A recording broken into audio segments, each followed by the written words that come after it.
American names sometimes are hard. Olá, pessoal, estamos começando mais uma live internacional Entre Amigos e hoje nós vamos falar sobre a autora deste livraço aqui, Em Defesa do Sexo Incrível, publicado por Pilgrim, em parceria com a Thomas Nelson Brasil, e a nossa convidada é a querida Sheila Wray Gregoire. Vamos ver, não sei se eu pronunciei direito aí, mas a Rebeca vai pronunciar melhor do que eu. E a gente está muito feliz com a presença dela aqui, e também das minhas amigas, Rebeca Maluf, que já é de casa, Carrie também, e a Ana Bezerra Felício, que leram a obra e está aqui para conversar, trocar figurinhas com a autora. Então, você que nos assiste, seja muito bem-vindo ou bem-vinda. Se vocês tiverem perguntas, não deixem de enviá-las aqui, vai ser um prazer poder compartilhar a sua pergunta com a Sheila, e nós já vamos começar. Então, desde já, Sheila, obrigado. É um prazer poder receber você aqui. So he was explaining how you're gonna work tonight, and he's very happy that you're here. And we're gonna start with the first round of questions. Okay. Sheila, queria começar essa conversa perguntando algo que é comum a todos os meus convidados. Eu queria que você nos contasse como é que você se tornou cristã e por que você ainda continua sendo uma. This question I ask for everybody that I invite to be here with me. And how did you become a Christian? And why do you keep being a Christian? Oh, I have always been a Christian. Eu sempre fui cristã. I don't remember a time when I didn't know Jesus. E eu não lembro de uma época que eu não conhecia Jesus. So I didn't have a moment when I became a Christian. I just grew up and he was my best friend. Eu não tive um momento específico que eu conhecia Jesus, eu apenas cresci e ele era o meu melhor amigo.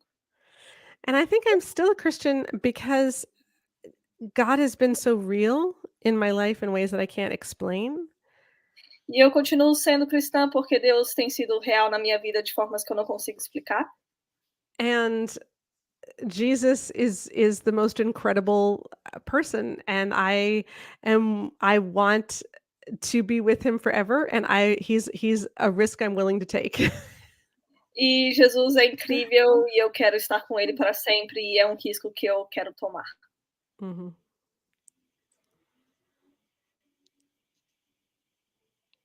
Você está mutado. Maravilha. Bom, eu queria agora perguntar sobre o seu livro, né? E acho que a primeira pergunta sobre o livro em si é como é que você... que motivou você a se preocupar com o tema do sexo no contexto religioso, né? No contexto do evangelicalismo? E o que foi que levou você a escrever esse livro? So the first question regards your book, The Great Sex Rescue, in regards to what made you get so interested in how sex is portrayed in evangelicalism, and like what made you want to write the book? Okay, so I started blogging in 2008. Eu comecei a fazer blog em 2008. I was writing about marriage and parenting and housework. Eu estava escrevendo sobre casamento, o ato de ser pais e coisas de casa. And the more I talked about sex, the more my traffic grew. E quanto mais eu falei de sexo, mais meu público cresceu. So I became this Christian sex lady. Então eu me tornei essa moça que fala sobre sexo, que é cristã. And nobody grows up thinking, I want to be the Christian sex lady. E ninguém decide se tornar a mulher crente que fala sobre sexo. But that's what I became. E foi isso que me tornou.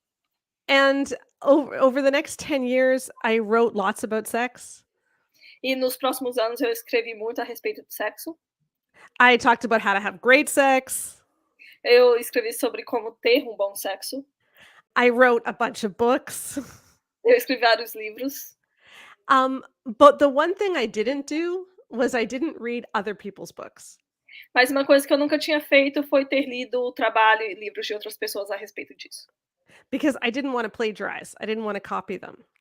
Porque eu não queria arriscar copiar o trabalho dessas pessoas. So I figured I love Jesus, they love Jesus, we must all be saying the same thing.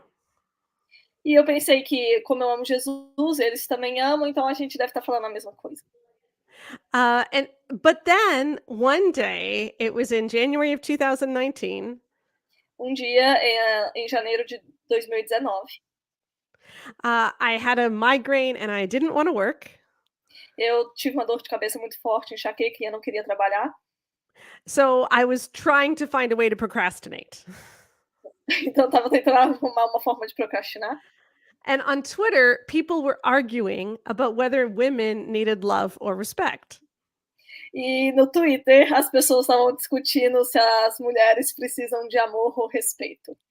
And they were referring to the book Love and Respect by Emerson Eggerichs. E eles estavam se referindo ao livro Amor e Respeito do... What is the name of the author? Emerson Eggerichs. Do Emerson Gregoire.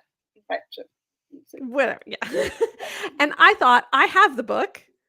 E ela pensou, já que eu tenho um livro, so I can read it and I can procrastinate. eu vou começar a ler, então eu posso procrastinar o que eu tenho para fazer. So I got it and I turned to the sex chapter. Eu abri um capítulo sobre sexo. And I read, to my horror, if your husband is typical, he has a need you don't have. E para o meu horror, eu li que se o seu marido é um marido típico, ele tem uma necessidade que você não tem. And I read that men need physical release. E eu li que homens precisam de alívio físico. But women don't. E mulheres não. And you need to give men physical release or they will watch porn. E que você precisa dar alívio físico para o seu marido ou ele vai assistir pornografia. And that's all they said. E isso foi tudo que eles disseram. Nothing about intimacy. Nada sobre intimidade. Not a single word about how sex is supposed to be good for women too. Não, nenhuma palavra sobre como o sexo deve ser bom para mulheres também. And I thought, if this is what other books are teaching, no wonder evangelical women are having such problems with sex. E eu pensei, se os outros livros também estão ensinando isso, faz completo sentido que mulheres evangélicas estão tendo tanto problema com o sexo. So our team decided that we would study it. Então, nosso time decidiu que a gente ia estudar isso. So we did the biggest research project that's been done. Então, a gente fez aquela pesquisa sobre sexo, que está no livro. Yeah, we surveyed 20,000 predominantly evangelical women. Nós tivemos um grupo de 20.000, predominantemente mulheres evangélicas. To find out how evangelical teachings on sex and marriage have affected women. Para descobrir como que os ensinamentos sobre sexo no meio evangélico afetou elas. And that became the book, The Great Sex Rescue. E aí isso se tornou o livro A Procura de um Sexo Incrível. Eu não sei como é que está na edição em inglês, mas na edição em português, que tem uma pergunta, né? E se o que os livros cristãos costumam ensinar sobre o sexo só piora a situação? Aí a minha próxima pergunta é o seguinte, né? O seu livro, ele desafia muitos mitos e ideias pré-concebidas sobre o sexo e o casamento. Né? Você pode dizer para a gente quais são, né, alguns desses mitos mais comuns que você identificou e qual o impacto que ele tem nas relações íntimas de um casal? E, junto a essa resposta, você pode nos dizer assim, algumas das lições erradas que os livros cristãos sobre o sexo trouxeram? So, he doesn't know if the book in English has the same question in the back cover, but basically is the question of what if what the books are teaching is if these things are making everything worse for sex. Mm-hmm. So he's saying that since in your book you write about many different myths and problems regarding like bad ideas regarding sex, like if you can talk about some of these myths, some of these bad ideas and bad conceptions. And qual que é a segunda parte da pergunta? E como esses mitos prejudicam a relação íntima do casal. And how these myths will like make the sex life of a couple a bad sex life. How this is gonna be bad for them. Okay. Just a moment. E Yeah. ainda teve uma outra parte que é o seguinte: se ela pode falar alguma das lições que os livros cristãos sobre sexo trouxeram de errado, de equivocado, de prejudicial. And if you can also add some of the bad teachings that most of these books have like gave to people. Okay, so in our survey, what we did was we asked women, did you believe any of these things? And were you ever taught them? Então, na nossa pesquisa, a gente perguntou se as mulheres já tinham acreditado nesses ensinamentos e se elas já tiveram ensinado eles. And then we asked about their marital and sexual satisfaction. E aí a gente fez a pergunta sobre a satisfação do casamento e a satisfação sexual delas. And that way we could compare people who did believe something with people who didn't believe something. Porque aí a gente conseguia comparar o resultado de pessoas que acreditavam nesses ensinamentos e o resultado de pessoas que não acreditavam nesses ensinamentos. And see how that affected their sex life. E aí a gente poderia saber como que esses ensinamentos realmente afetaram a vida sexual delas. And basically we found 4 big teachings. E basicamente a gente achou 4 grandes ensinamentos that were really harmful. Que fizeram grande estrago. And I think they can be summed up by that one idea. E eu acho que eles podem ser resumidos numa ideia. That sex is something for men and not for women. Que sexo é uma coisa para homens e não para mulheres. So, for instance, Jimmy Evans, who runs an organization called Sexo Marriage. Então, Jimmy Evans, que tem uma organização sobre casamento. He said, God gave men the need for sex. Que Deus deu aos homens a necessidade para sexo. And women the gift of sex. E a mulheres o dom do sexo. So sex is something that women give or men take. Então, sexo é algo que as mulheres dão ou os homens tomam. But men need.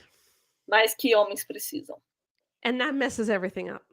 E isso estraga tudo. Because that's not what the Bible says. Porque isso não é o que a Bíblia diz. So, first of all, what is sex? Então, primeiramente, o que é sexo?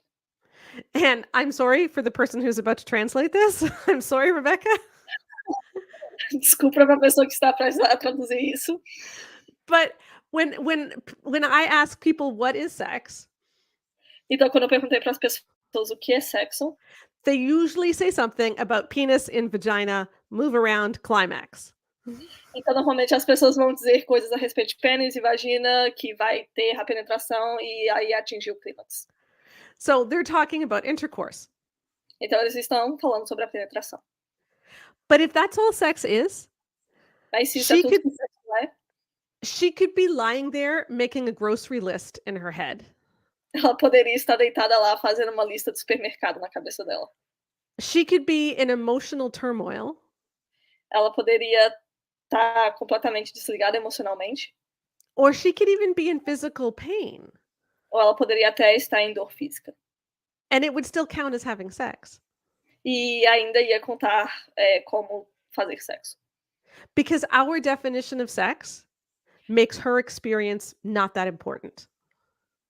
Porque tal definição sobre sexo faz a experiência da mulher não tão importante. So what does the Bible say? Então o que a Bíblia diz? Okay, Genesis 4 verse 1. Gênesis 4, versículo 1. There's this funny phrase, Adam knew his wife Eve and they conceived a son. Que Adão conheceu sua mulher Eva e aí eles conceberam um filho. And that word no sounds like God just doesn't want to say the real word. E aquela palavra dá a impressão que é como se Deus não quisesse dizer a palavra de verdade. But actually, the Hebrew for the word to know Mas a palavra em hebraico para o verbo saber, conhecer, is the same word that David uses in the Psalms when he says, "Search me and know me." é a mesma palavra que Davi usou nos Salmos para dizer para Deus procurar dentro dele, conhecer ele. So, sex is supposed to be this deep intimacy, a deep longing to be connected. Então, sexo é para ser esse momento de intimidade, para sermos conhecidos. We also know from Song of Songs E a gente também sabe, através de Cântico dos Cânticos, that sex feels really good for both of them. que sexo é uma coisa prazerosa para ambos. If you count the words, she says more than he does. E se você contar as palavras, a mulher em Cântico dos Cânticos está falando mais do que o homem. So she's having a good time. Então ela está tendo um momento muito proveitoso. And then in 1 Corinthians 7, E aí em 1 Coríntios 7, we get a picture of total mutuality. a gente pega essa imagem de uma completa mutualidade. So sex is supposed to be something intimate, mutual, pleasurable for both. Então a gente vê que o sexo tem que ser algo íntimo, com compatibilidade e prazeroso para ambos. But that isn't what we're being taught. Mas não é isso que estamos sendo ensinados. Because, like I said, if it's only intercourse, Porque se for só sobre penetração, then her experience doesn't necessarily matter. Então a experiência dela não importa tanto. And I want you all to remember the number 47. E eu quero que vocês se lembrem do número 47. Because that is the orgasm gap. Porque é a diferença no número de orgasmo entre homens e mulheres. Because 95% of men almost always reach orgasm in a sexual encounter. Porque 95% dos homens vão atingir o orgasmo através de relações sexuais. But only 48% of evangelical women do. Mas apenas 48% How many percentage? 48. Então, só 48% de mulheres evangélicas alcançam o orgasmo. So, that's a big gap. E isso é uma grande diferença. And that's not okay. E isso não é algo bom. So, let me tell you. So, like I said, there's 4 big teachings that contribute to this. Então, tem 4 ensinamentos principais que contribuem para isso. And I'll tell you the worst one first. E eu vou te dizer qual que é o primeiro, o pior. And it's that a wife is obligated to give her husband sex when he wants it. É a ideia de que a esposa é obrigada a fazer sexo com o marido quando ele quiser. And when a woman believes this, E quando uma mulher acredita nisso, her marital satisfaction goes way down. a satisfação sexual dela cai. Her orgasm rates go way down. O orgasmo também vai cair. But the biggest thing we found Mas a maior coisa que a gente descobriu is that her chance of sexual pain increases.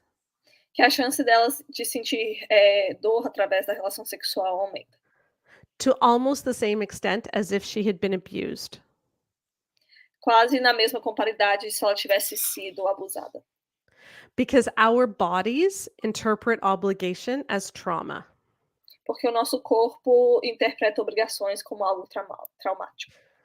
Because both abuse and obligation Porque tanto abuso quanto obrigação say to the woman, you don't matter. He has the right to use you. fala para a mulher que ela não importa e que ele tem o direito de usar ela. And it's one of the big reasons that evangelical women E é uma das grandes razões que mulheres evangélicas suffer from sexual pain sofrem de dor através da relação sexual at twice the rate of the general population. 2 vezes maior do que a população em geral. Okay, this is our problem. E isso mostra que é um problema do meio evangélico. Yeah, and we had 23% of women experiencing sexual pain in evangelicalism. E a gente teve 23% das mulheres experimentando dor física no meio evangélico. Yeah.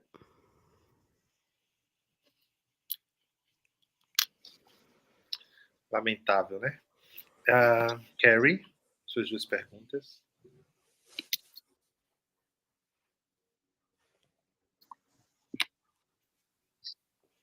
Bom, vamos fazer a minha pergunta então. Deixa eu achar aqui onde eu escrevi.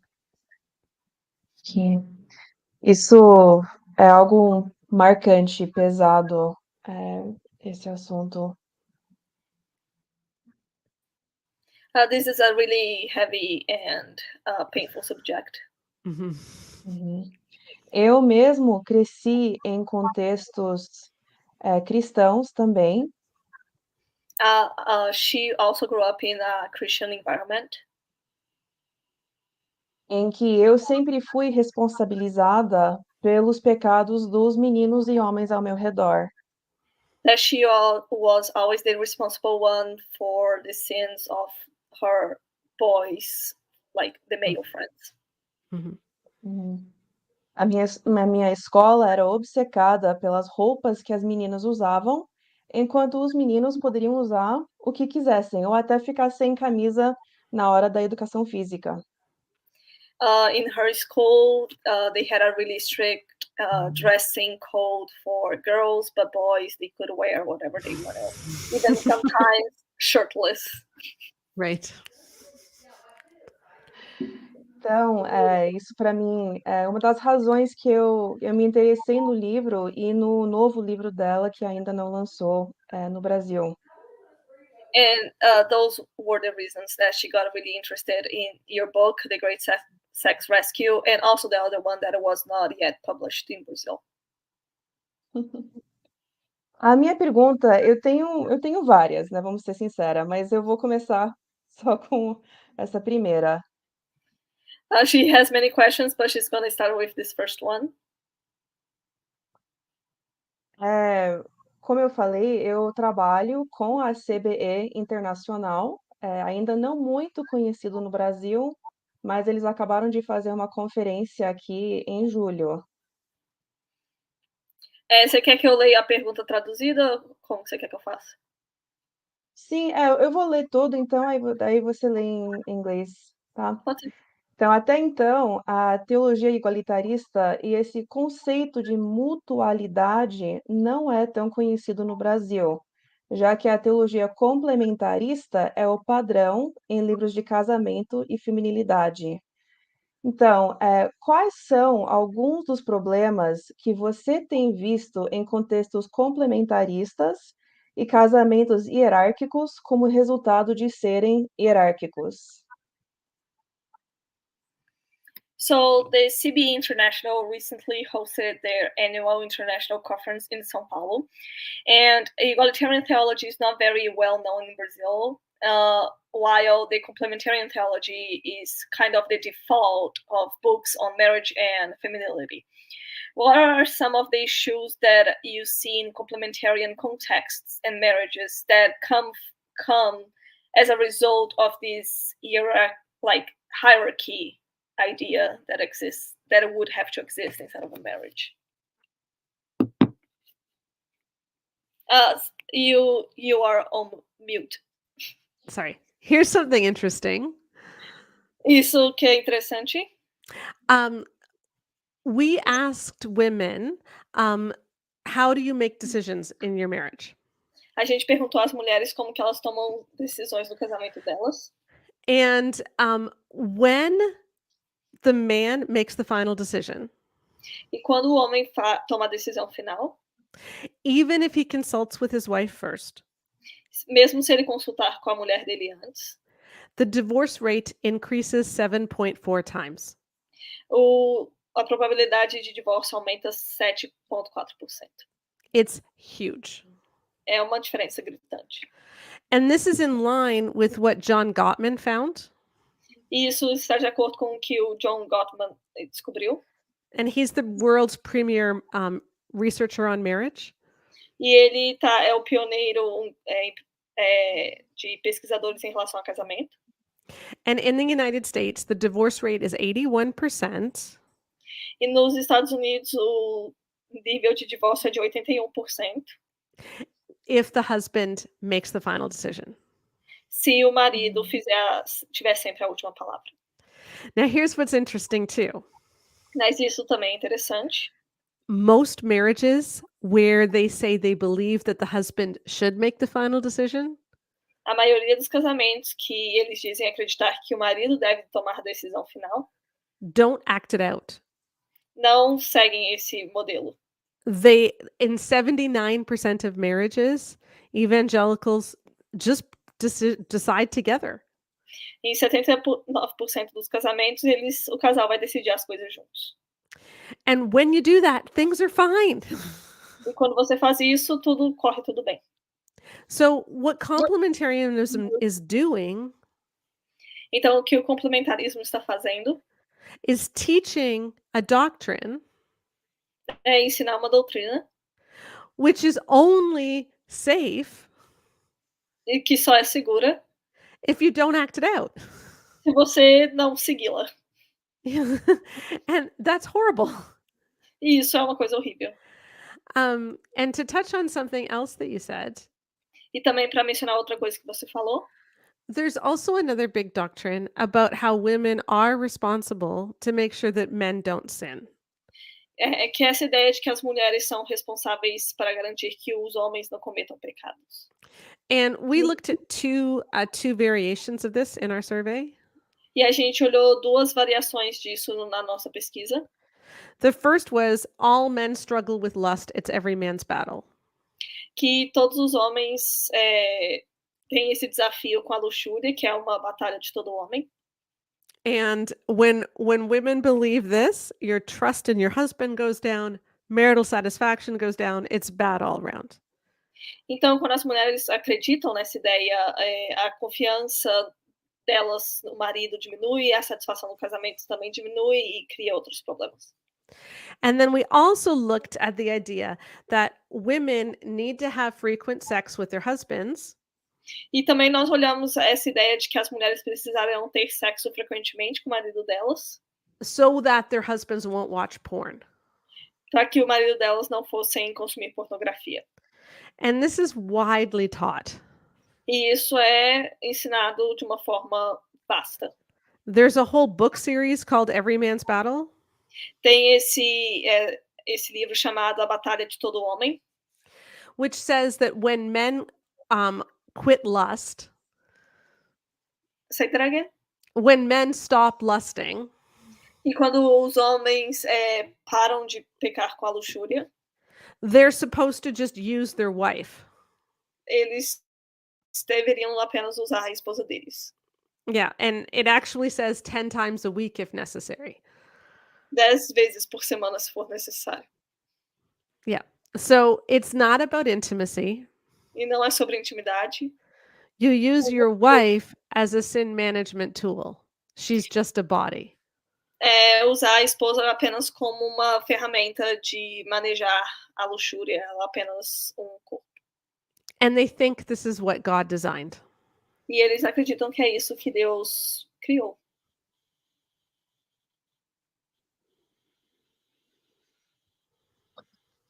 Isso realmente eu já ouvi dizer, já fui ensinada, homens amam para poderem fazer sexo, mulheres fazem sexo para poderem ser amadas.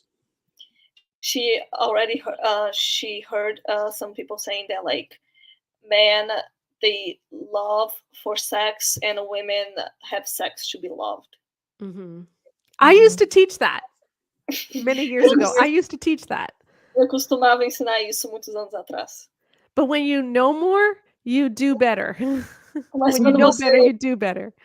Mas quando você aprende mais, você acaba fazendo melhor. And that is a misconception. E isso é uma concepção muito errada. We think that men want sex and women want affection. A gente acredita que os homens querem sexo e as mulheres afeto.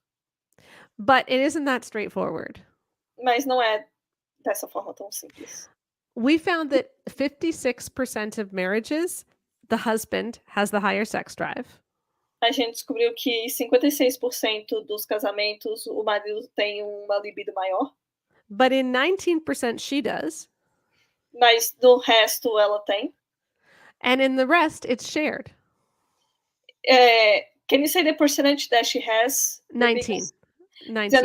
19% ela tem a maior libido e na diferença é uma coisa compartilhada. And there is no evidence that women are less sexual than men. E não existe nenhuma evidência que mulheres são menos sexuais que homens. In fact, studies show that if women have an orgasm the first time they have sex, E existe uma pesquisa que fala que se as mulheres gozarem na primeira vez que elas tiverem relação sexual, their chance of having a high libido is the same as their husband's. a chance delas terem uma libido alta é tão grande quanto a do marido delas. So a lot of women have depressed libidos Muitas mulheres têm uma libido menor because their bodies have learned sex isn't that good. porque o corpo delas descobriu que sexo não é tão prazeroso. And because they don't feel safe. E porque elas não se sentem seguras. Another problem that we have Outro problema que a gente tem is that because so many men have been taught that their emotions, so many men don't know how to share their emotions. porque muitos homens não sabem como compartilhar as emoções deles. And so they channel their needs for connection Então eles colocam a necessidade deles por conexão into sex no sexo. because sex helps them to feel connected without having to do the work of connection. Porque o sexo ajuda eles a se sentirem conectados sem ter que fazer o trabalho para criar a conexão. You know, and the truth is, both of us need intimacy at all levels. E a verdade é que tanto homem quanto mulher precisa de intimidade em todos os níveis. And we were both created to want and enjoy sex. E ambos foram criados para querer e aproveitar o sexo. And what we need to ask is not how do we get her to have more sex, E a pergunta não é como que a gente faz para que ela queira fazer mais sexo, but instead, why is it? What is going on that makes her not find sex enjoyable?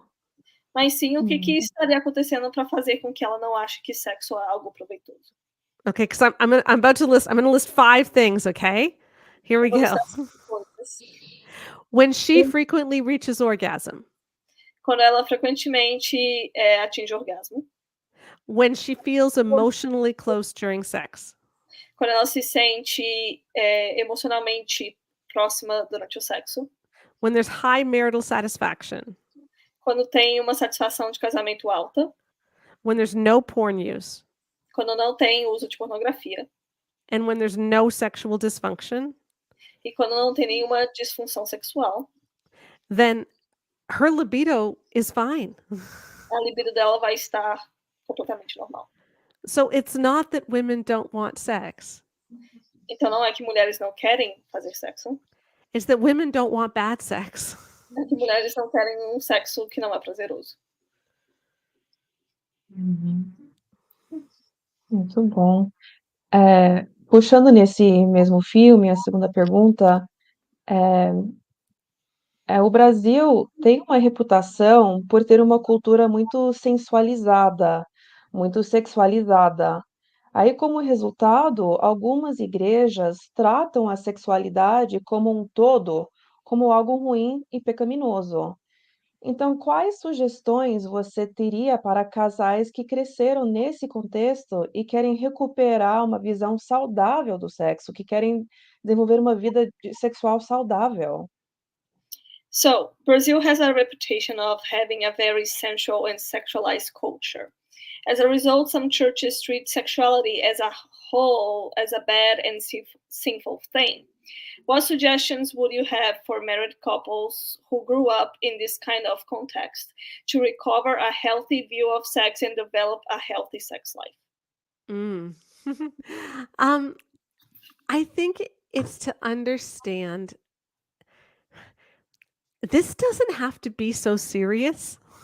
Eu acho que é entender que isso não precisa ser algo tão sério. Like, you're allowed to laugh. Você tem permissão para rir. It doesn't all have to be perfect. Nem tudo precisa ser perfeito. You don't have to figure it out right away. Você não tem que descobrir tudo de primeira. And if it's something which is causing shame, E se é algo que está causando vergonha, then just start with little things. Figure out how you like to be touched. então comece com coisas pequenas. Descubra como você gosta de ser tocado.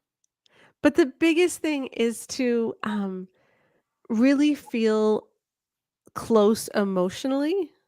Mas é muito importante se sentir próximo emocionalmente. Because when you can talk to each other about anything, Porque quando vocês podem conversar um com o outro sobre qualquer coisa, it's a lot easier to figure out the sex part. é muito mais fácil de entender a parte do sexo. But when we're always seeing ourselves as either as failures, Mas sempre quando a gente vê nós como uma falha, because it isn't the way we thought or we think we're doing it wrong, porque não é como a gente pensava que era ou acha que estamos fazendo errado, then you're not going to enjoy it. você não vai aproveitar. So nobody's grading you. Não, ninguém tá te dando nota Nobody's watching you, we hope. e ninguém está assistindo você, a gente espera. And just do what you are comfortable with E apenas faça aquilo que você se sente confortável para fazer and make that really fun. e faça disso algo divertido. And then as you do, you'll find that doing other things is easier, but you don't have to swing from the chandelier. I don't know if that's like if that's a phrase that you use, but E as coisas vão ficando mais fáceis, você não tem que fazer uma acrobacia, nem sei se eu falei certo, para fazer ser algo proveitoso. Very good. Ana? Certo. Rebeca, eu vou começar com a segunda, porque ainda tem a ver com esse assunto, e depois eu vou para a primeira, tá bom? Tá bom. Então, a descrição, a gente vai ficar um pouco nesse mesmo assunto, e aí preferi fazer essa pergunta primeiro. A descrição comum da relação dos homens com o sexo, seja no meio cristão, seja fora dele, é uma descrição que coloca o homem como um animal irracional e incontrolável no que diz respeito ao estímulo sexual. Já li em um livro cristão que, para os homens, o sexo não é primariamente emocional. A partir de alguns estudos do livro de Cântico dos Cânticos, tenho percebido como a vontade de Deus para o sexo é que seja uma conexão emocional, espiritual e física profunda entre os cônjuges. E essas afirmações que normalizam o sexo como não emocional para os homens são equivocadas? Ou há momentos na vida sexual de um casal? So, keeping on the same subject, the question is, the common description of men's relationship with sex, whether in the Christian environment or outside of it, is the idea that is a description that places man as an irrational and uncontrollable animal with regards to sexual stimulation. I have read in Christian books for men, sex is not primarily emotional. From some studies, but for some studies from the books of Songs of Solomon, I have realized how God's will for sex is that for it to be a deep emotional, spiritual, and physical communion between both partners. Are these claims that normalize sex not being emotional for men misguided, or are there moments in the couple's life that will make sense for it to not be an emotional thing? Mm-hmm. There's a difference between what is true and what is intended. Existe uma diferença do que é verdade e o que é intencionado. So it may be true that for many men, sex is not emotional. Então, pode ser verdade que para a maioria dos homens sexo não é algo emocional. The problem is that a lot of Christian books assume that because this is true for men, this must be the way God designed it. O problema é que muitos livros cristãos assumem que, já que para a maioria dos homens é o caso do sexo não ser algo emocional, então Deus teria planejado que fosse assim. And that's not necessarily true at all.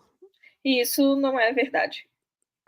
It could simply be that the way that we have socialized both men and women E pode ser simplesmente por causa da forma como nós socializamos tanto homens quanto mulheres, is that we have taken the intimacy out of sex.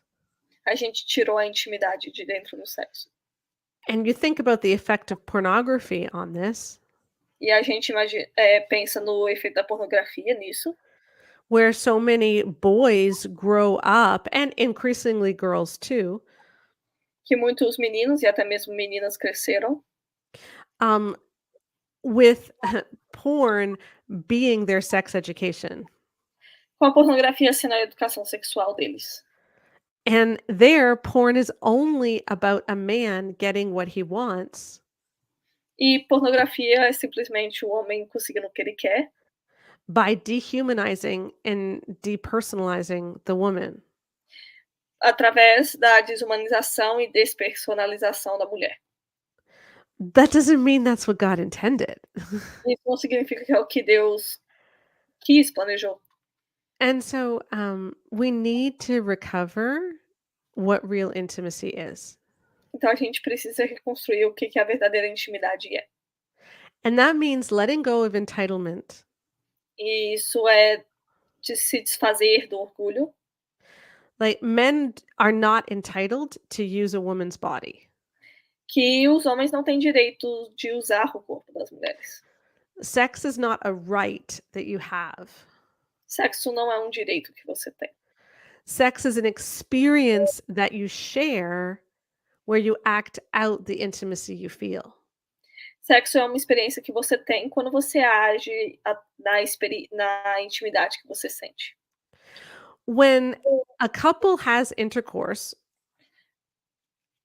Quando casal tem penetração and she feels used, e ela se sente usada, then she ends up feeling more distant from him than before. então ela se sente mais distante dele do que antes. Sex doesn't bring them closer, it brings them further apart. O sexo não faz deles mais próximos, mais distantes. And 18% of women in our survey reported that was their marriage. E 18% das mulheres na nossa pesquisa disseram que esse é o caso do casamento delas. So, if it may be true that a lot of people don't experience intimacy in sex. Então, talvez seja verdade que a maioria das pessoas não vivem uma intimidade no sexo.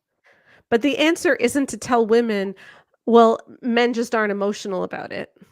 Mas a resposta não é simplesmente falar para mulheres que homens não são emocionais em relação a isso. It's to ask, how can we reclaim what God intended? Mas sim perguntar como que a gente pode retornar ao que Deus planejou. Muito obrigada por essa resposta bem esclarecedora. Muitos dos best-sellers sobre o sexo que vocês citam no livro são best-sellers aqui no Brasil também. E se formos ouvir algum pastor ou pastora que fale sobre sexo dos mais famosos pastores brasileiros, eles repetem esses estereótipos masculinos e femininos sobre o assunto. E foi uma das coisas que até eu fiz quando casei e não me ajudou em nada. O resultado é que muitos casais jovens casam tendo se guardado, mas não têm educação sexual alguma e enfrentam alguns problemas no início do casamento, mesmo sendo esse casamento regado de muito amor. Que conselho você daria a um casal cristão jovem que acabou de casar e se guardou para esse momento? Thank you very much for your answer. And my second question is, many of the bestsellers about sex that you mentioned in your books are also bestsellers in Brazil. And if we listen to even female or male pastors who talk about sex, they repeat these male and female stereotypes on the subject. The result is that many young couples who have their marriage, like who waited until marriage to have sex, but they don't have any sexual education, and they will face problems in the beginning of their marriage, even though they love each other and they have respect for each other. What advice would you give for a young Christian couple who have just got married and saved themselves for their moment? Okay. We're told just wait for marriage and sex will be amazing. Nós escutamos que basta você esperar até o casamento que o sexo vai ser maravilhoso. That's not necessarily true. Isso não é necessariamente verdade. And we talk to so many women E nós conversamos com várias mulheres where they described their honeymoon as bewildering. que elas descreveram a lua de mel delas como uma ideia de navegando no desconhecido. Like, that's not good. Isso não é bom. Here's what we need to understand. Isso que a gente precisa entender. It is very easy for a man to have an orgasm. É muito fácil para um homem atingir o orgasmo. Women take more time. Mulheres levam mais tempo. And they don't tend to reach orgasm as easily through intercourse. E elas não atingem orgasmo tão facilmente através da penetração. But when we think of sex as intercourse, então quando a gente pensa em sexo apenas como penetração, then a couple can have intercourse. Um casal pode ter a penetração. And he feels great. E ele se sente ótimo em relação a isso. And she's left wondering what's going on. E ela fica lá tentando entender o que está acontecendo. But if that same couple has been taught that sex is mostly for him, mas se esse casal também foi ensinado que o sexo é algo mais para ele do que para ela, then they may just figure, I guess she's just one of those women who doesn't like it. Eles podem acabar pensando que ela é apenas uma dessas mulheres que não gostam de sexo. And this becomes just a duty that she is supposed to do for him. E isso se torna uma tarefa que ela precisa fazer para ele. So here's what I say to newlyweds. Então é isso que eu falo para jovens casados. Don't aim for intercourse. Não mire na penetração. Okay, there's a 3-step plan. Tem plano de 3 passos. Number 1, get comfortable being naked together. O primeiro passo é se sentir confortável em estar pelado um na frente do outro. Number 2, figure out how her arousal works and even how to bring her to orgasm. Tente, então, o segundo passo é descobrir como que a excitação dela funciona e o que a leva a ter o orgasmo. And then, and only then, do you get to have intercourse. E aí, só depois disso, o terceiro passo é que vocês tenham a penetração. For some people, that will be one night. Para algumas pessoas, isso vai levar apenas uma noite. And for some people, it might take a couple of weeks or even a month or two. E para algumas pessoas, isso pode levar algumas semanas ou até alguns meses. But I promise you this. Mas eu te prometo. If you do it in that order, e se você fizer nessa ordem, you set yourself up for a great sex life. Você se posicionou para uma ótima vida sexual. If you switch the order, se você mudar a ordem, it can take decades to undo the damage. Você pode levar anos para refazer o dano. Because her body has now learned that sex is not for her. Porque o corpo dela aprendeu que o sexo não é para ela. And even if she feels up here that it is, e mesmo se mentalmente ela sente que é, it doesn't mean her body will necessarily follow, and it's just more difficult.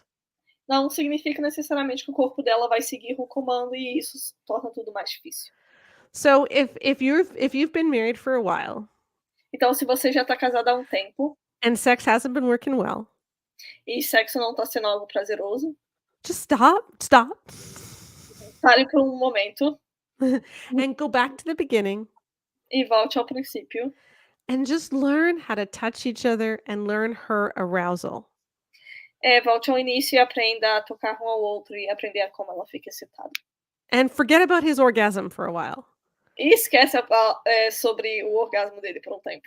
I mean, he's had a lot of them already, and she hasn't really. So forget about him for a bit. Work on her.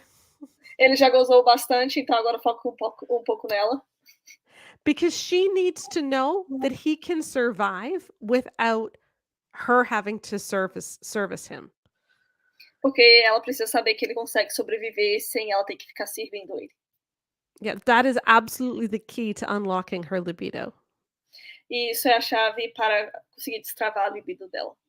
Yeah, when she sees that he is serious about this being for her too. Quando ela vê que ele se importa e se dedica para o sexo ser bom para ela também.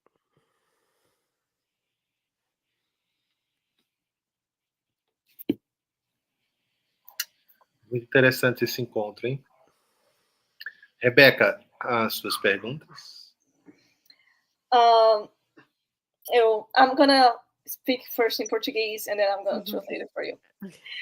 Eu vi um vídeo essa última semana de um apresentador britânico falando como que o lado emocional dos homens não é incentivado, tanto em sexo quanto em outros fatores. Sabemos que no meio cristão muitos sustentam esse estereótipo de que homens não são sensíveis e que mulheres são emotivas e não se importam muito com o lado físico do sexo, como a gente já abordou até aqui. Focando no lado masculino, como que tal tipo de discurso prejudica a forma como homens lidam com o sexo? Que tipos de discurso sustentam tal visão equivocada e não saudável sobre sexualidade masculina? So my question, we basically talked a lot about that, but if you want to develop it a little bit more. But basically, I was saying that I watched a video these days. I think it was even you who shared in your Instagram story about a British guy. He was just saying how like people, they will not understand how men are also emotional and they also need intimacy in sex. So we have this whole idea that for women is only emotional and not physical, and for men is only physical and not emotional. So just focusing on the men's side of the conversation, how this can be made better. What would be the steps and teachings that we need to unravel to know that men can also develop the intimacy and even have a better sex for them as well? A lot of men use sex to hide. Muitos homens usam sexo para se esconder.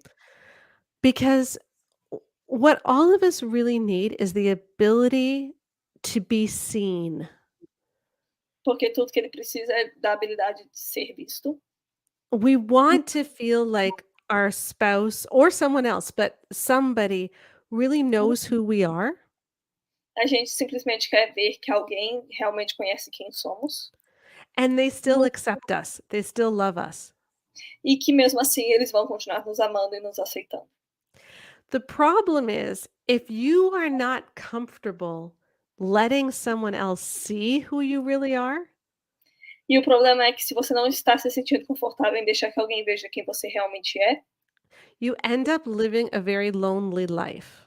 Você acaba vivendo uma vida muito sozinha. And these are the people who tend to get over involved at work. E isso são as pessoas que acabam se envolvendo muito no trabalho.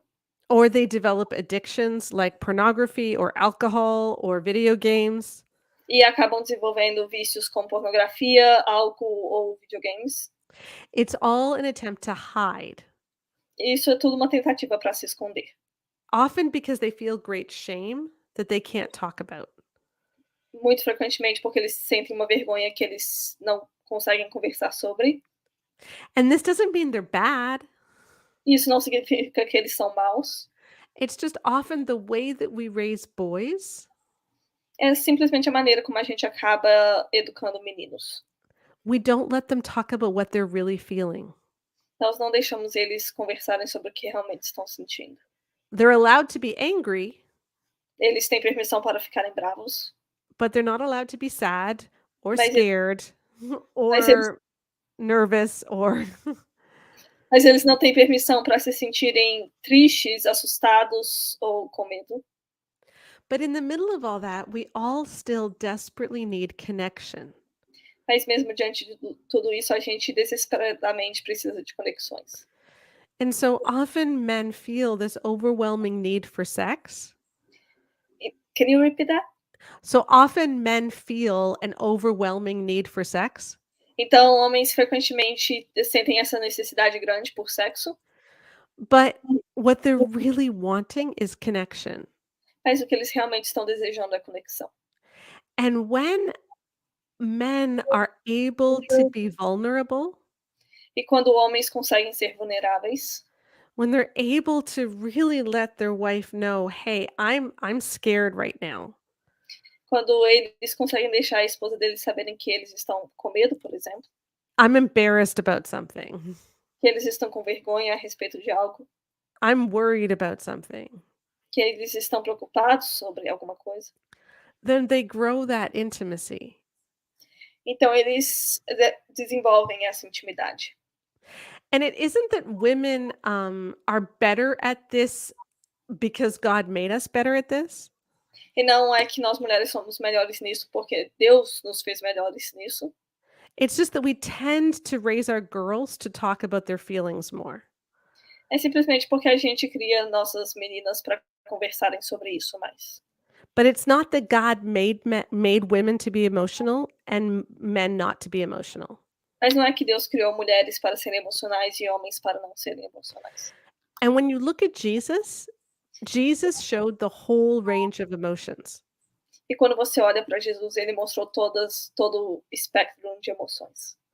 So if we raise our boys, if we raise the next generation Então, se a gente educar a próxima geração, to be able to talk about what they're feeling, para que eles consigam conversar sobre o que estão sentindo, they're actually going to have healthier sex lives too, eles também vão ter vidas sexuais mais saudáveis no futuro. because they're not going to need sex to connect.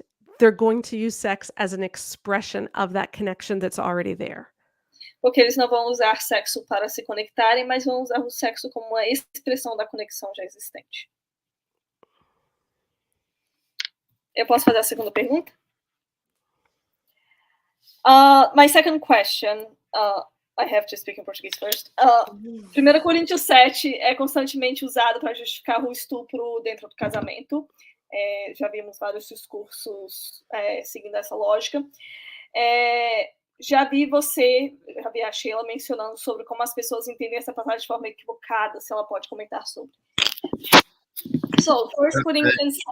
Oi. Rebeca, só a título de uma nota de rodapé, explica para o pessoal que nos ouve o que você quer dizer por estupro dentro do casamento. Ok. Para quem assiste, talvez isso não seja algo claro. Ok, eu vou até também pedir para ela conversar sobre o que configuraria um estupro dentro do casamento, mas é basicamente a ideia de que a gente vem conversando na live inteira, essa ideia de que mulheres devem sexo para o marido e que elas não teriam o direito de falar não para ele. Então, se ele quiser, ela tem a obrigação de fazer. E a Sheila até já falou que se ela não pode falar não, então a gente não pode confiar no sim dela. Então, é essa a ideia. So the question, and I'm going to explain what just happened, is just because my question was how many people understand 1 Corinthians 7 in the wrong way. They use it, and I have seen many times for people to justify the right for like a rape to happen instead of a marriage. But they will not say it's rape, so I was explaining what I mean by this, is the idea that women don't have the right to say no to their husbands. And I even mentioned that I have seen that you said, like, if the woman cannot say no, we cannot trust her yes. So, and I have seen you also on Twitter mentioning how this passage is understood wrongly, because you even mentioned the mutuality that exists there. But I wanted you to mention how this passage is not about a woman not having the right to say no. Yes. Okay. So, first of all, we need to go back to the people that Paul was writing to. Então, primeiramente, a gente precisa voltar para as pessoas que Paulo estava escrevendo para. What was happening in the Corinthian church O que estava acontecendo na igreja de Corintos was that people were getting married and then taking vows of celibacy. e que as pessoas estavam se casando e aí fazendo votos de celibato, Because they thought it was holier to not have sex. porque eles pensavam que era mais sagrado não fazer sexo. And Paul was saying, wait, you don't need to do that. E Paulo simplesmente estava falando que eles não deveriam fazer isso. And here's how he did it. E a forma que ele fez foi essa. So first of all, he says in 1 Corinthians 7 Então, primeiramente, ele diz em 1 Coríntios 7 that a husband should fulfill his marital duties to his wife. que o marido deve suprir os deveres de casamento para com a esposa. So the very first thing he mentions is what the wife is owed. Então, a primeira coisa que ele menciona é o que a esposa tem direito. And then he says, in the same way, the wife should fulfill her duties to her husband. E aí ele diz que da mesma forma a esposa deve satisfazer tais tarefas para com o marido. Then he says that the wife's body does not belong to her alone, but also to her husband. E aí ele diz que o corpo da mulher não pertence apenas a ela, mas também ao marido. And I want you to understand that when the Corinthians heard that, Então, eu preciso que você entenda que quando os coríntios escutaram isso, they were all like, well, yeah. eles estavam pensando que isso era algo óbvio. Because in Roman times, Na época do Império Romano, the husband literally owned his wife. o marido tinha a esposa como propriedade. So he could kill her and not suffer any penalty. Ele poderia matá-la e não sofrer nenhuma pena. So saying that the wife's body belongs to the husband is like, yeah. Então, dizer que o corpo da esposa pertence ao marido é algo simplesmente óbvio. Here's where things get interesting. É aqui que as coisas começam a ficar interessantes. He says, in the same way, the husband does not have authority over his body, but yields it to the wife. É que, da mesma forma, o homem não tem autoridade sobre o próprio corpo, mas o corpo dele também é da esposa. That was revolutionary. E aquilo foi revolucionário. No one had ever heard of that before. Ninguém teria ouvido isso antes. And then he goes on to say, do not deprive each other. E aí, Paulo vai lá e fala para não negar-se um ao outro. Except for a time, and it goes on to say all that. And that's what people get upset about, is the do not deprive. E a parte que as pessoas ficam chateadas é justamente essa parte do não se negar um ao outro. Because they think this means she can't say no. Porque pensam que isso significa que ela não pode falar não. But Paul, okay, imagine that your 4-year-old Ok, imagina que o seu filho de 4 anos comes to you in the afternoon vai até você no meio da tarde, and says, Mommy, I want ice cream.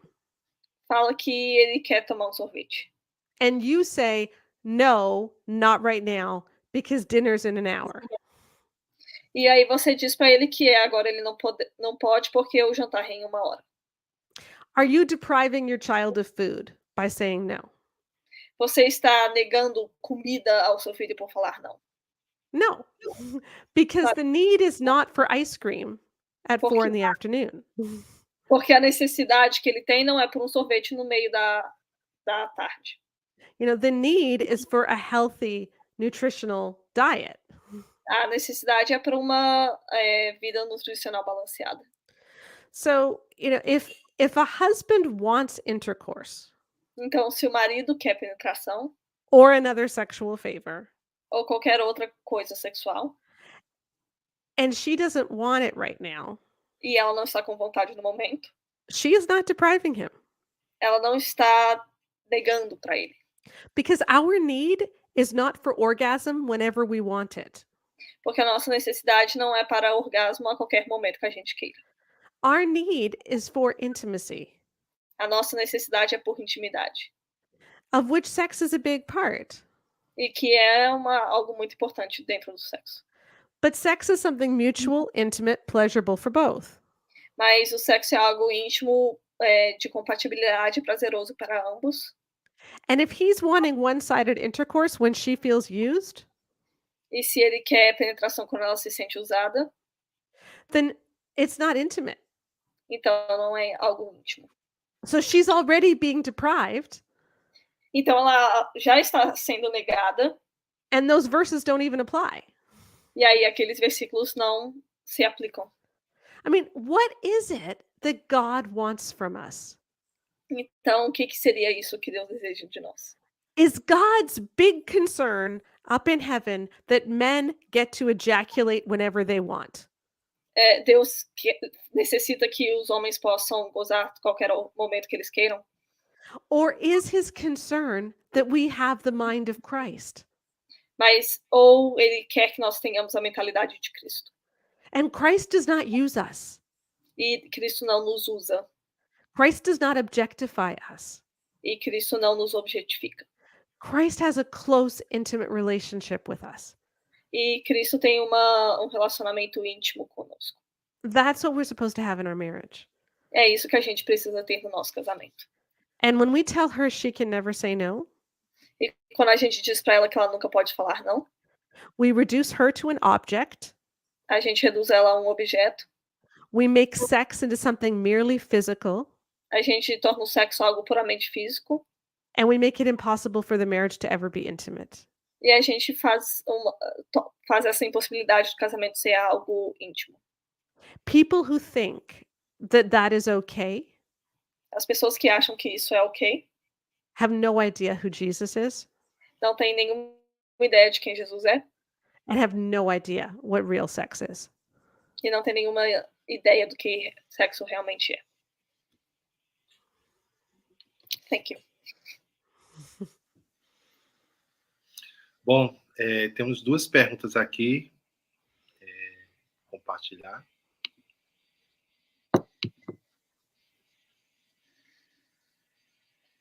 Você vai ler ou posso já traduzir? Não, vou ler. É do Jonas Silveira. Ele pergunta: como você definiria a masculinidade tóxica e o que os homens cristãos podem fazer para não cair nesse erro? So the question from Jonathan is, how would you define toxic masculinity and what Christian men can do to not commit this mistake, make this mistake? Well, first of all, the fact that we call it toxic masculinity Então, primeiramente, o fato da gente chamar isso de masculinidade tóxica means that masculinity is not toxic.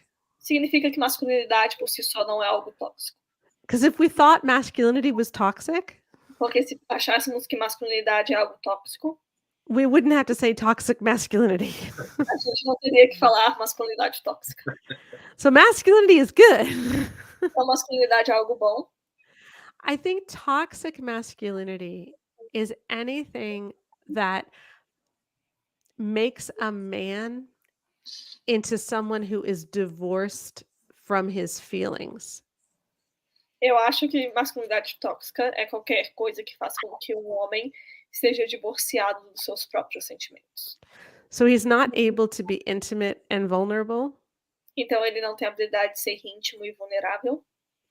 And instead of using his body to protect people, E ao invés de usar o corpo dele para proteger pessoas, he uses his body or his money or his status ele usa o seu corpo, o seu dinheiro ou o seu status to try to one up. Is one up a phrase in to, para tentar se promover. Yeah, other people. So the aim is to get on the top. Então, o objetivo é sempre chegar no topo. Yeah, as opposed to, the aim is to be like Jesus and to serve. Em vez do objetivo ser como Jesus. Mm-hmm. And I think that there's a real place for strength.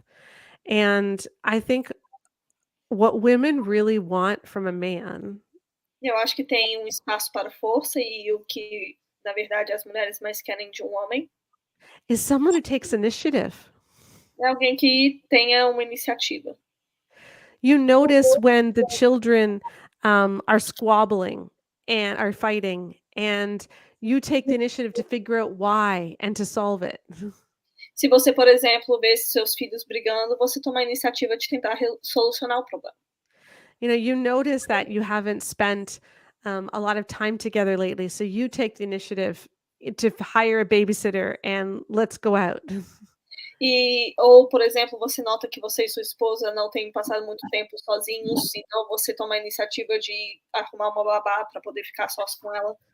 You notice that your wife isn't happy at church because she doesn't have any friends, and you take the initiative to say, well, maybe we should go to a different church. Ou você percebe que sua esposa não está muito feliz na igreja que vocês estão porque ela não tem muitos amigos, e aí você toma a iniciativa de tentar começar a olhar para uma outra igreja com ela. You notice that there are dirty dishes in the counter, and so you wash them. Você vê que tem louça suja na bancada da cozinha e você vai lá e lava. We're just looking for people to notice what is going on in the family and to do something about it without having to be asked. A gente só está olhando para um homem que consiga ver o que está acontecendo em casa e tomar uma iniciativa sem ter que ser pedido para fazer algo. Uhum. Antes de colocar a próxima pergunta, só avisando que, caso você não tenha o livro da Sheila, assim que essa live for concluída, na descrição aqui da live tem um link para que você possa adquirir, tá? Outra coisa é que esse aqui é um livro da Flame Ledger, A Crucificação, e a Thomas Nelson ela concedeu um cupom que é válido até amanhã, dia 30, com 40% de desconto. Então, para você adquirir, você tem que entrar no site da Thomas Nelson, ir até o livro, colocar no carrinho e lá na parte de cupom, você vai colocar o cupom que é crucificação. Está passando aqui embaixo, tá bom? Então, aproveita que é até amanhã. E mais uma coisa, na quinta-feira, nós vamos fazer uma live entre mais amigos sobre o legado do Tim Keller, tá? Inclusive, a Thomas Nelson também proporcionou um cupom para adquirir a biografia que o Colin Hansen fez do Keller, e ele vai estar disponível no dia 30. É isso. Então, recados dados, vamos para a próxima pergunta. He was just telling people about some updates and books and things like this. Mais uma pergunta do Jonathan. Sendo Jesus um modelo que tanto homens quanto mulheres devem imitar, é correto usar Jesus como modelo de masculinidade? This second question from Jonathan as well is, considering that Jesus is a model for both men and women, would that be correct to say that Jesus is a model for masculinity? I like this question. I think so. I just wouldn't say that he's only a model for men. Eu acho que dá sim para falar que ele é um modelo de masculinidade, mas que ele não é só um modelo para isso. But we see Jesus caring about women. A gente vê Jesus se importando com mulheres. We see him opening up about his feelings to his close friends. A gente vê ele falando sobre seus sentimentos para os seus amigos. We see him fighting against injustice in the temple. A gente vê ele lutando contra as injustiças no templo. We see him noticing the people that are often overlooked. A gente vê ele se importando e notando as pessoas que normalmente são ignoradas. We see him using his strength to help those who need it. A gente vê ele usando a própria força para ajudar aqueles que precisam. And these are all things that we can learn a lot from. E isso é tudo coisas que a gente deve aprender através dele. And the big thing I think that we see in Jesus is that no emotion was wrong. E algo que a gente pode aprender de Jesus é que nenhuma emoção é errada. It's just that he always submitted what he was doing to God's purposes. Mas ele sempre submetia aquilo que ele estava fazendo para o propósito do Pai. So his aim was always to bring God's kingdom here on earth. Então, o alvo dele era sempre trazer o reino de Deus na terra. And sometimes that meant yelling at people. Say that again? Sometimes that meant yelling at people. E algumas vezes isso significou ter que gritar com as pessoas. Sometimes it meant listening to people. E às vezes significava escutar as pessoas. Sometimes it meant giving up his rights. E às vezes significou ele desistir dos próprios direitos. And sometimes it meant fighting for other people's rights. E às vezes significou lutar pelos direitos das outras pessoas. So it wasn't that he always did the same thing. Então não significa que ele fez sempre a mesma coisa. It was that he was always focused on what is it that God is doing right now. É apenas que ele estava focando naquilo que Deus estava fazendo. You know, and I think that's what we need to learn. Eu acho que isso que a gente precisa aprender. Bom, temos mais uma pergunta aqui. E eu acho que a pessoa que fez ficou com uma dúvida. Seria interessante a gente responder. A Elisângela Maluf, ela pergunta: poderia, por favor, confirmar se ela sugere fazer sexo antes do casamento? Sempre entendi que isso pode ser pecado. Aí citou um texto de 1 Coríntios, né? Mas eu digo, já que existe tanta imoralidade sexual, cada homem deve ter a sua própria esposa e cada mulher o seu próprio marido. So, Vai, Maluf. I'm gonna just open the Bible verse that she mentioned in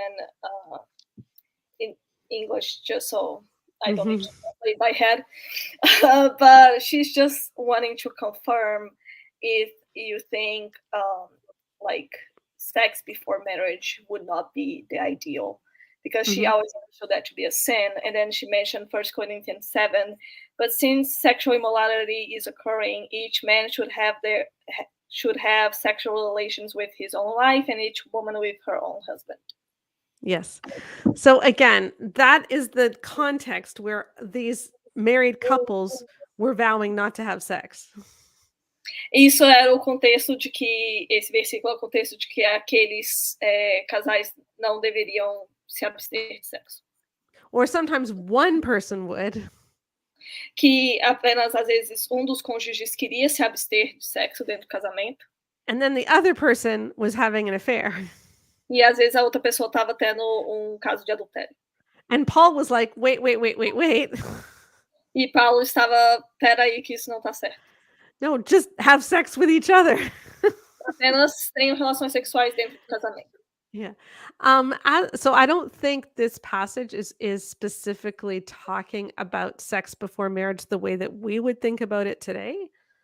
Eu não acho que essa passagem está falando sobre sexo antes do casamento como a gente normalmente pensa sobre o assunto hoje. I think, this is a difficult one because I'm not a theologian. Isso é difícil porque eu não sou uma teóloga. And the way that we do marriage today, a forma como nós fazemos casamento hoje, is not necessarily the way they did it then. E não é a mesma forma como eles fizeram o casamento antigamente. So, for instance, Joseph was going to give Mary a certificate of divorce. Então, por exemplo, José ia dar um certificado de divórcio para Maria. When they were merely engaged, they weren't even married yet. Quando eles eram apenas noivos, não eram nem casados ainda. So I think that marriage is different today than it was then. Eu acho que o casamento hoje é algo diferente do que era antes. So I don't want to say what does the Bible specifically say about that. Então eu não quero fazer um discurso inteiro sobre o que a Bíblia fala sobre isso. What I can tell you is what our survey found and what I think that God's design, what seems to fit with what I think God's design for sex is. O que eu consigo te falar é o que a nossa pesquisa mostrou e o que eu acredito que seja o modelo de Deus. And sex is supposed to be a completely intimate experience on every level. E sexo é para ser algo íntimo em todos os níveis. Which means that you need to be able to be vulnerable with each other. O que significa que você precisa ser capaz de ser vulnerável um com o outro. And you can't really do that unless there's some commitment there. E você não consegue fazer isso a não ser que tenha um nível de aliança. At the same time, ao mesmo tempo, we did find that people who only ever have sex with each other. A gente também descobriu que pessoas que apenas têm sexo uma com a outra. So if you look at couples who have never had sex with anyone else. Então, se a gente olha um casal casado que nunca transaram com ninguém antes, If they wait for the wedding, se eles esperarem até o casamento, the sex isn't as good. o sexo não vai ser tão bom. I don't think this means you should have sex before marriage. Eu não acho que isso significa que você deva fazer sexo antes do casamento. I think it means the way we're doing the honeymoon is really wrong. Eu apenas acho que o jeito que a gente tá fazendo a lua de mel é muito errado. Because if people have sex before they're married, Porque se as pessoas fazem sexo antes delas serem casadas, why are they having sex? por que elas estão fazendo sexo? Probably because they're really turned on. Provavelmente porque elas estão com muita tesão. So they were kissing, they were making out, they got aroused, they had sex. Então eles provavelmente estavam beijando, ficaram excitados e acabaram fazendo sexo. But when we wait for the honeymoon, Mas quando esperamos até a lua de mel, we often have sex when we're not aroused at all. a gente acaba fazendo sexo quando não estamos com nenhuma excitação. And so I think what that teaches us is that we have to work with our bodies. Então eu acho que o ensinamento que a gente pega disso é que a gente deve aprender com escutar o próprio corpo. And just because you have a wedding ring on E só porque você tem um anel de casamento no seu dedo, does not mean sex is going to be amazing. não significa que sexo vai ser algo maravilhoso. And I can also say E eu também posso falar that multiple studies, including ours, que vários estudos, incluindo o nosso, do find that the fewer sexual partners you have, the better off everyone is. que quanto menos parceiros sexuais você tem na vida, melhor o sexo é.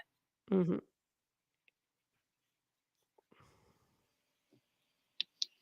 Bom, não temos mais perguntas aqui. A Carrie, sua pergunta?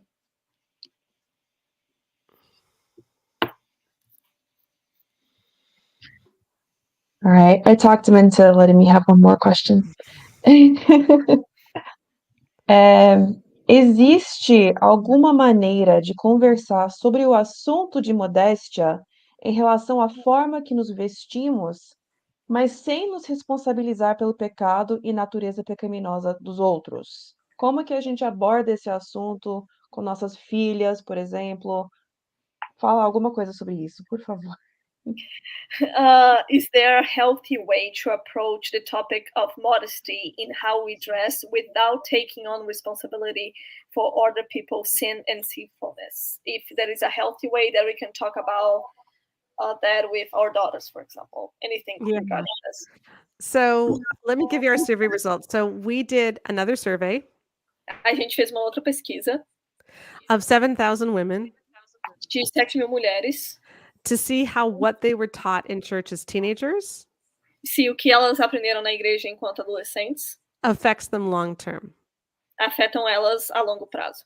And what we found is that when girls believe E o que a gente descobriu é que quando meninas acreditam that they are at least partially responsible for boys lusting, que elas são parcialmente, inclusive, responsáveis pela luxúria dos meninos, they are 68% more likely to marry an abuser, elas são 68, elas têm 68% de mais chance de se casar com um abusador, they're 52% more likely to experience sexual pain, elas têm 52% mais de chance de experimentar dor no sexo, and they're 30% more likely to have low self-esteem. e 30% de chance de ter autoestima baixa. But think what this is telling girls. Mas tente refletir sobre o que isso está ensinando às meninas. Boys can't help it, but see you as just a body. Que a ideia de que os meninos não conseguem controlar e vê elas apenas como um corpo. Boys just lust. That's the way God made them. Que meninos apenas cometem esse tipo de pecado e que é a forma como Deus fez eles. And so when they're with a boy or a man Então, quando elas estão com um menino ou um homem who watches porn, que assistem pornografia, who comments on women's bodies, que fica comentando sobre o corpo das mulheres, they're not going to think he's not a good guy. Elas não vão pensar ele não é homem bom. They're just going to think he's normal. Elas vão apenas pensar que ele é normal. So it makes girls choose bad partners. Então faz com que meninas escolham parceiros ruins. I think there's ways to talk about modesty Eu acho que tem formas de conversar sobre modéstia that actually go back to what Paul was talking about in 1 Timothy 2. que tem como a gente ir para o que Paulo estava falando em 1 Timóteo.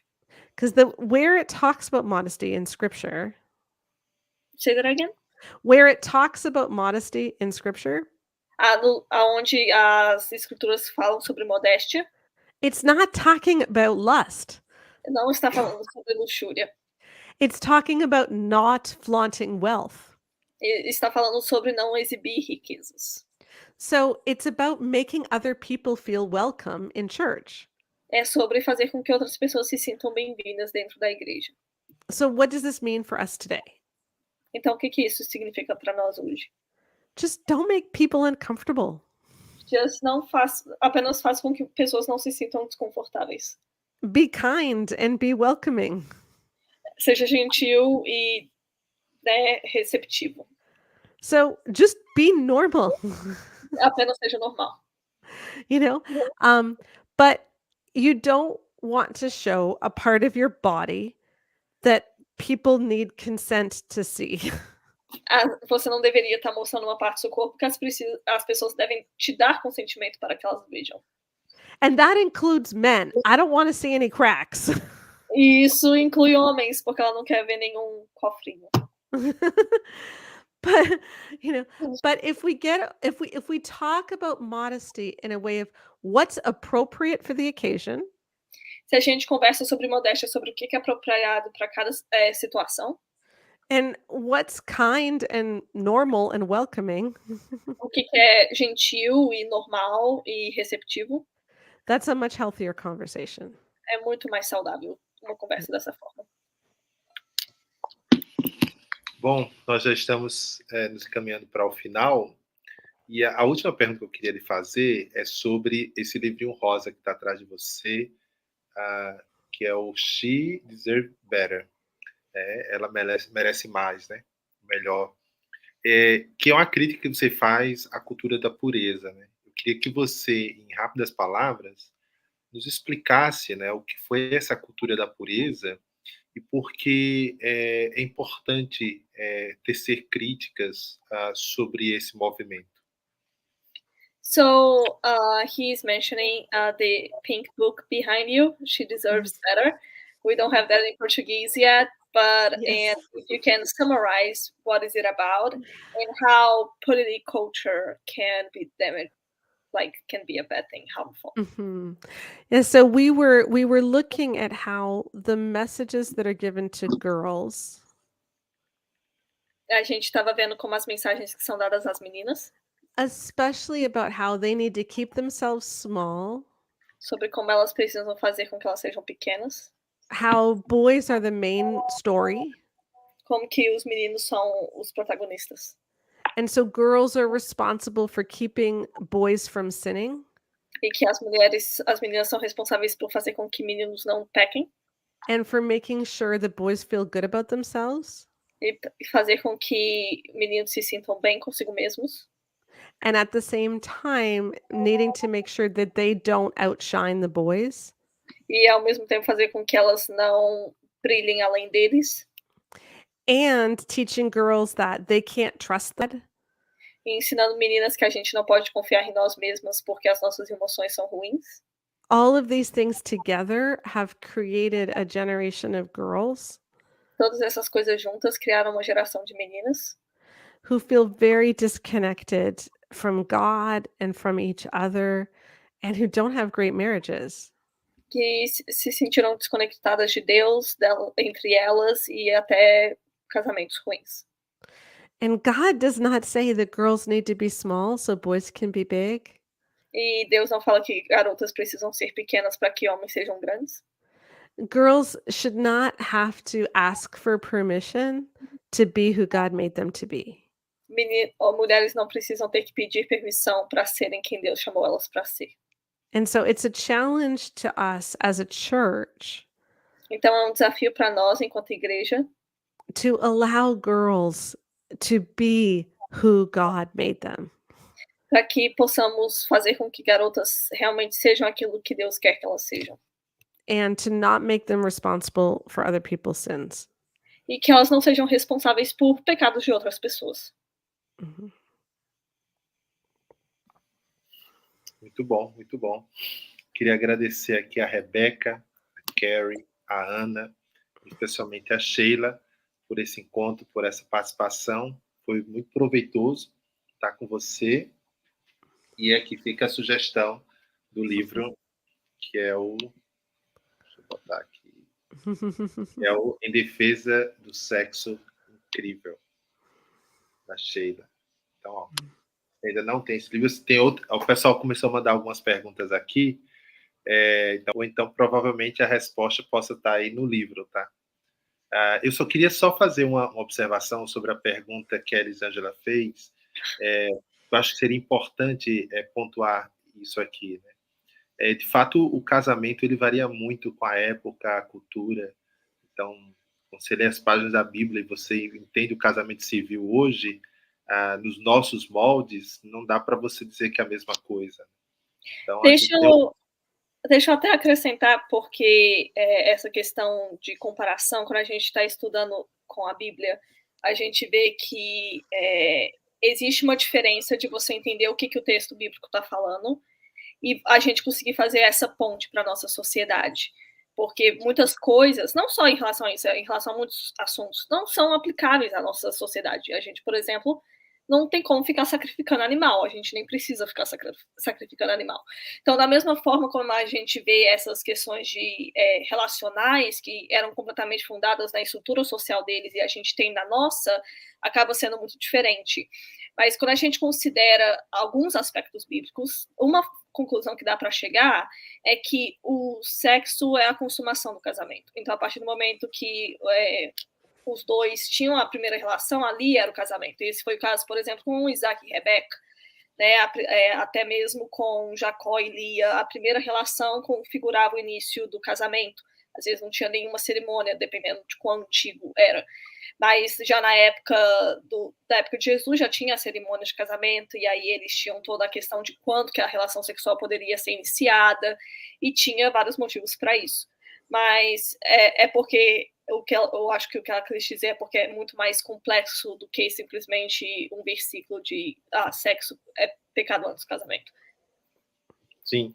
E o que eu queria pontuar era justamente isso, né? Que apesar dessa mudança cultural e temporal quanto à forma como o casamento ele acontece nas sociedades, uma coisa que a gente pode dizer é que o casamento é uma prática social. Mesmo que haja distinções temporais ou culturais, é uma prática social com consentimento aceita, né? Ou seja, as pessoas não fazem aquilo de forma alienada. Elas fazem de maneira consciente, é um compromisso entre as partes, né?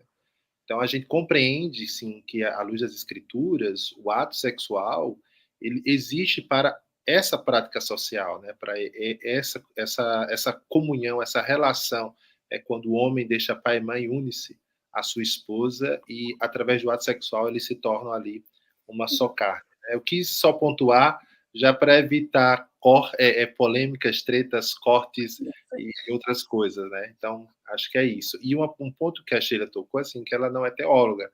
Então, ela escreveu uma obra a partir da pesquisa dela e de uma problemática que ela lidou ali, né? Então, assim, as pessoas que possam querer questionar o trabalho dela podem fazê-lo, né? Como ela questionou o trabalho de outros autores, que eu achei super interessante. Uma obra que é muito popular aqui no Brasil eu não cheguei a ler porque na época o que eu não podia ler, que era o ato sexual do Tim LaHaye, da esposa dele, né? Que se eu não me engano, eles são autores também do Deixados para Trás, né?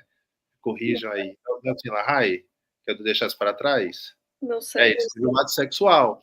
E nesse livro, a Sheila tocou num ponto que poxa, é verdade, né? Porque ele foca no livro sobre as necessidades do marido, mas ela tem um parágrafo que ela copiou e colou, e você percebe que não há uma percepção do autor sobre as necessidades da mulher, né? Então ele chega a dizer que a mulher está sendo egoísta quando pensa nela, e ela tem que, de certa forma, negar a si mesma para satisfazer o marido. Pô, gente, Enfim, mas aí é muita coisa. Rebeca, por favor, fala para a Sheila aí, para ela não ficar voando aqui. Sim.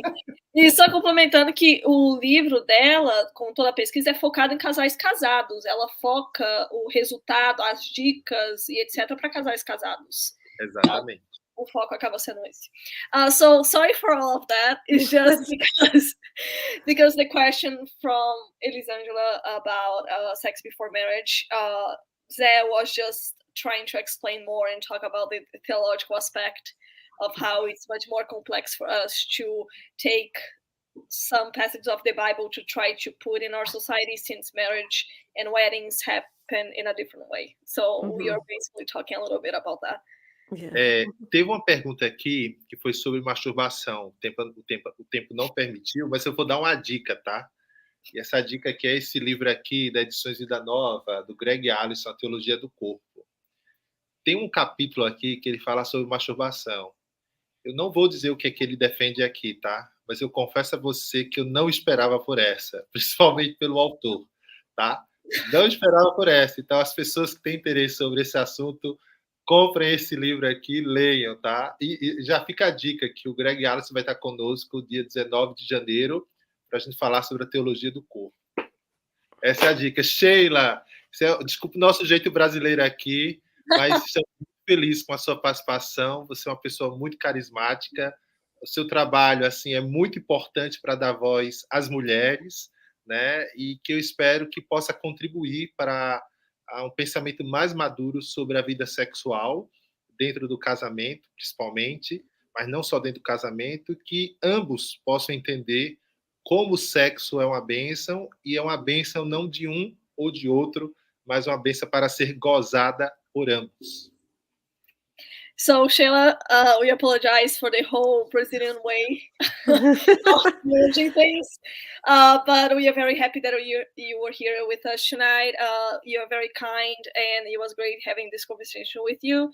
And thank you for all your work, everything you wrote. That is for sure very helpful for couples to understand how to have a better relationship with sex that can be enjoyable for both men and women.